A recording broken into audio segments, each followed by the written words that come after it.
Bozor tuman tibbiyot birlashmasiga kelib bir ajoyib ma'lumotni eshitdim, hurmatli do'stlar. Endi sizlar poliklinikaga tashrif buyurib, живой очередь degan gap bo'lgan, boshqa mana shu narsalardan xalos bo'lishingiz mumkin, chunki Dimet ilovasi allaqachon ishlab chiqarilgan ekan.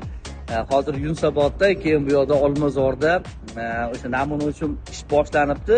Sizlar uyda o'tirgan joyda ma'lumotlarni kiritib, o'sha navbatlar olishingiz mumkin ekan, o'zingizlarni o'sha kartalarni endi o'sha ilovani ichida saqlasanglar bo'lar ekan. Misol uchun, mashinada ham hamma ma'lumotlarni ro'yxat sahifasida ilovasini ichida saqlaysizlar-yu, tonirovkaga qancha qoldi, bu yoq hamma narsani ko'rsatib turadi. Bunda ham shu narsa bor ekan va doktorlar endi sizlarga ma'lumotni qo'lyozma sifatida emas, misol uchun dorilarni, boshqa mana shunaqa ma'lumotlarni qo'lyozma emas, o'sha kartalarni, ya'ni ilovani ichida, Dimet ilovasining ichida saqlashga bir imkoniyat qilib berishar ekan. Bu juda ham yaxshi imkoniyat.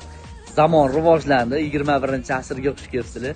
Marhamat qilib mana shu ilovadan foydalanishingizni maslahat beraman, chunki u yoqda biz o'ylagandan ham ko'proq ma'lumotlar bor ekan. Endi qog'oz ko'tarib u klinikadan bu klinikaga yugurib yurish bo'lmaydi.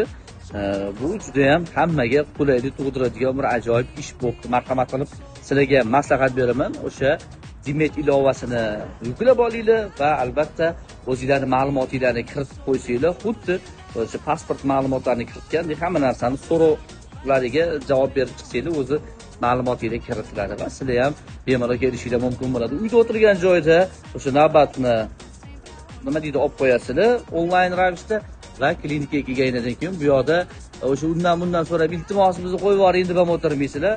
Kamerasi bor, kameraga shunday borib yuzinglarni tutasizlar va sizlar navbatchilik kelmasa bemalol kirib ketaverasizlar va nima muammoda kelgan bo'lsanglar hammasini o'sha ilova orqali yoritib borsanglar bo'ladi. Sizlarga maslahat beraman, tezroq harakatinglarni qilinglar.